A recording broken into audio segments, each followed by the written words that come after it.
We now prepare to sound the keynote. And our speaker is one who's been a pioneer in the sphere of rural development and poverty alleviation in this country for quite a while. In fact, he established the microfinance regulatory framework for Sri Lanka some years ago.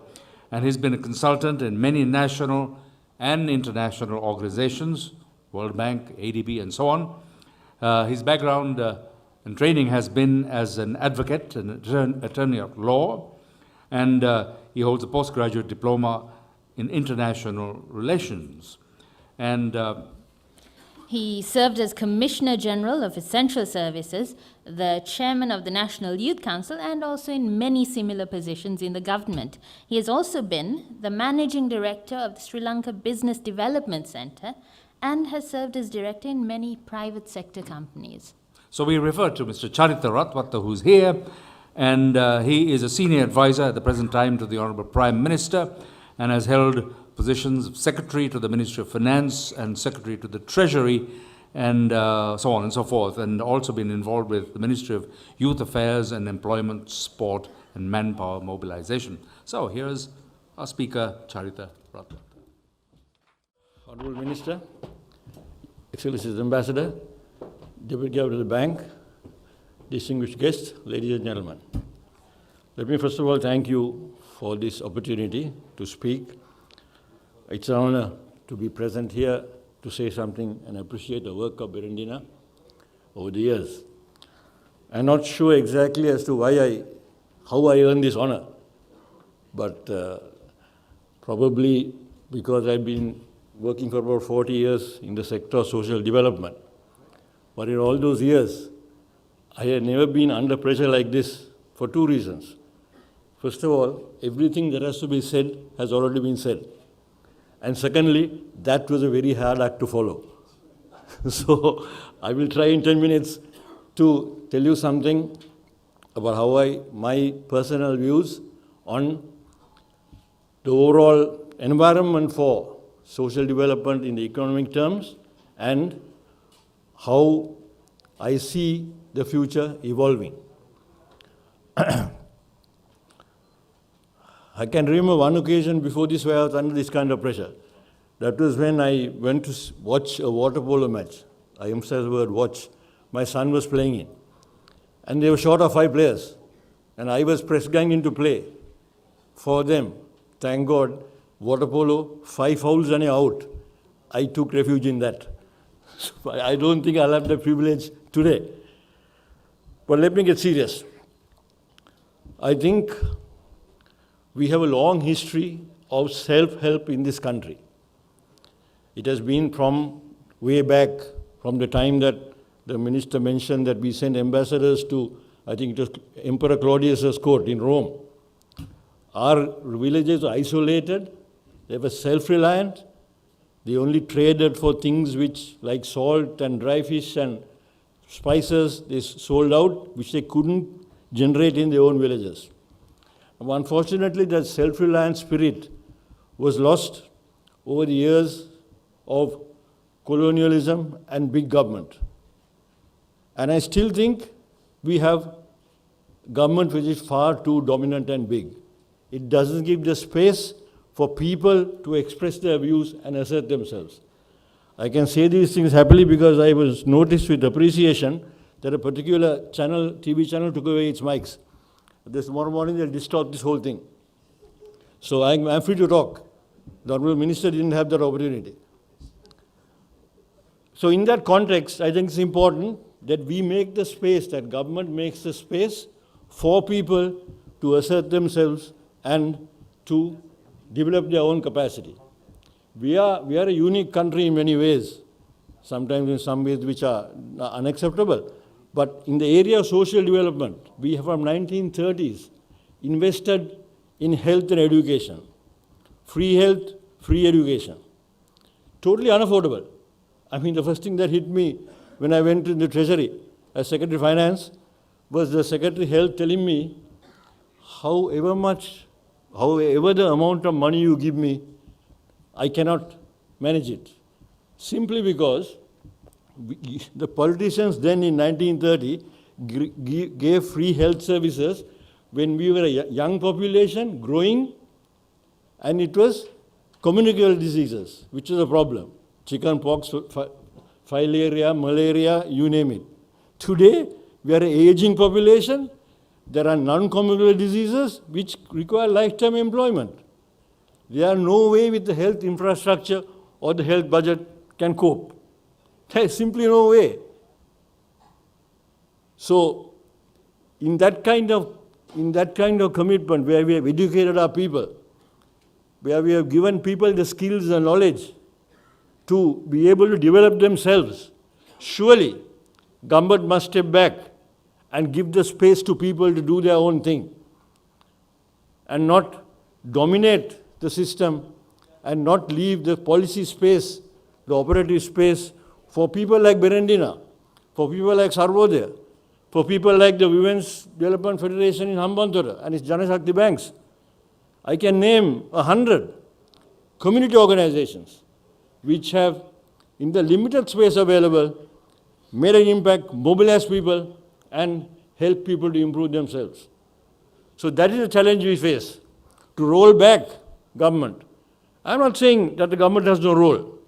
The Microfinance Act, which the Honorable Minister and the Deputy Governor spoke about, has created an environment which fits microfinance situation today.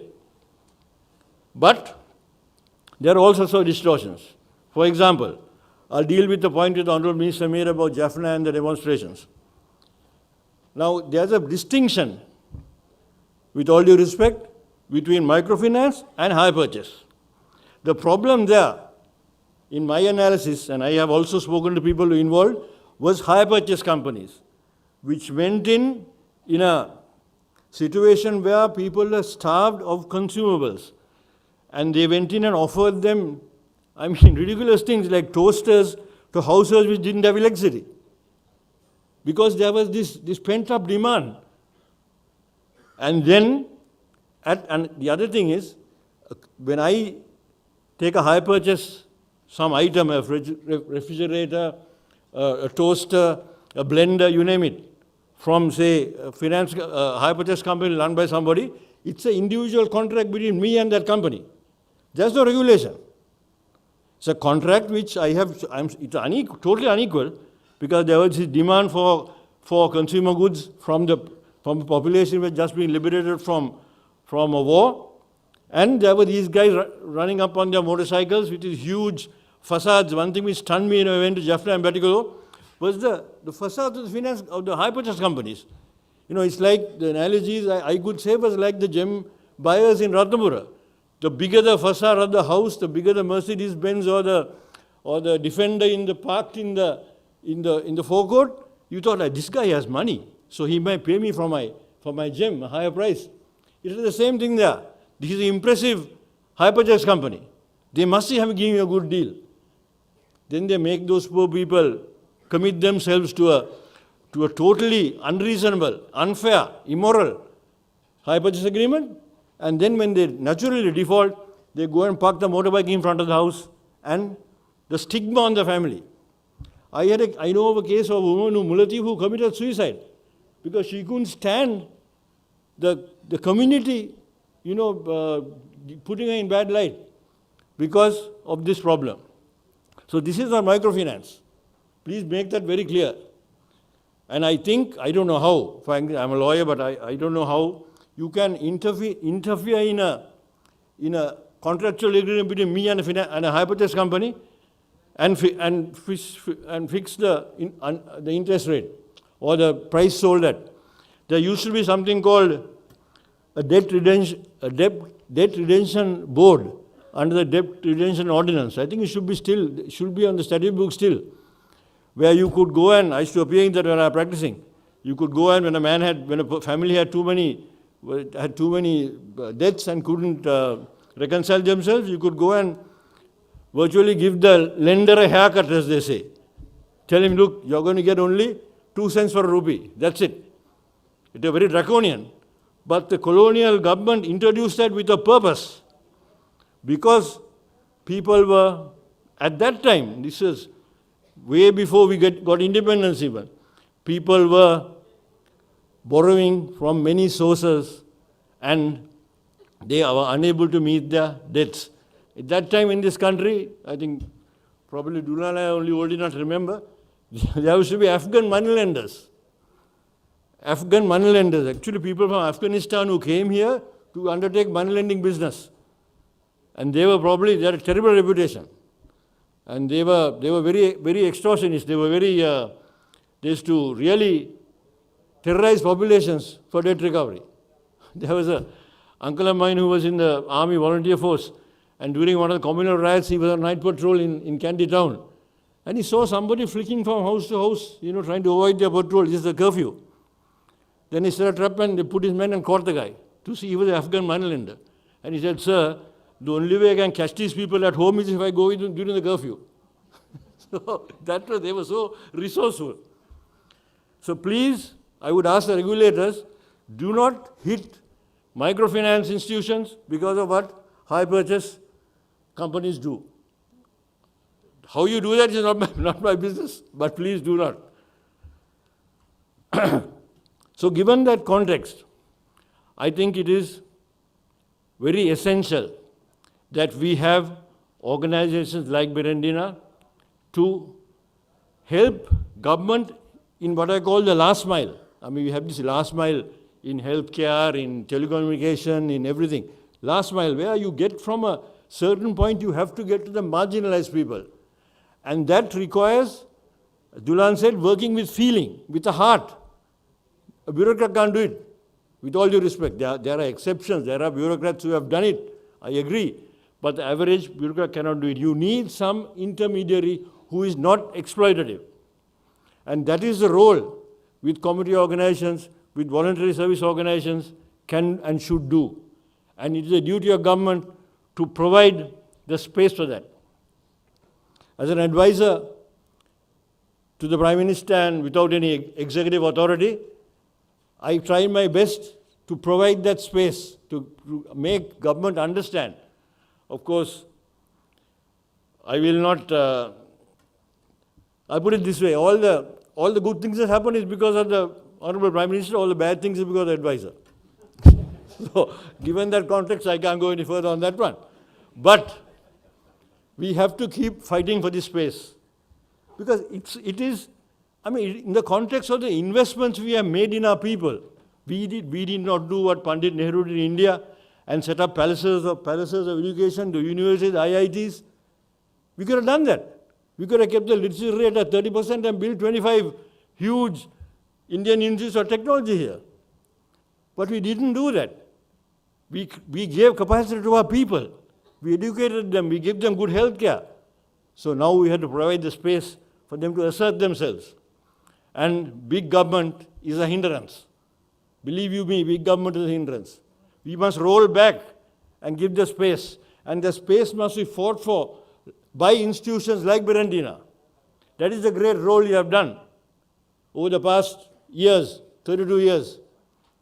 So I commend that. I thank the people of the Netherlands for the assistance they have given. The great lady who started and the others who have picked it up now and carry it forward. We have had, this country had a number of colonial experiences, from the Cholas to the British. But history teaches us the Dutch were the most benign. Roman Dutch law, the language, so many things which they brought in and gave. They did the first irrigation projects, the canals were done by Dutch rulers, by Dutch governors. The first land register was the Dutch Stomboes, where they actually wrote down the land ownership. They first started the commercial plantation of cinnamon, which was not planted as a plantation crop before that. It was just in the forest, and it was cut and brought away and converted into a commodity. So, in that context, it's a great historical role your country has played, and you're still playing it, and I'm happy about that. I'd like to commend that. Of course, there's a story about how the Dutch captured the Colombo fort. There was a Swiss regiment, the Dumont regiment, who were had been hired by the Dutch, they were mercenaries, to protect the fort. There was a British English colonial officer, I can't remember his name, but he contracted the Swiss commander's brother in Switzerland and got a letter to the brother saying, look, I've changed sides. You join the British. They put that letter into a Dutch cheese and smuggled it into the fort. And the Swiss walked out of the fort and surrendered to the British. And that is how Colombo Fort was taken. So that's another story.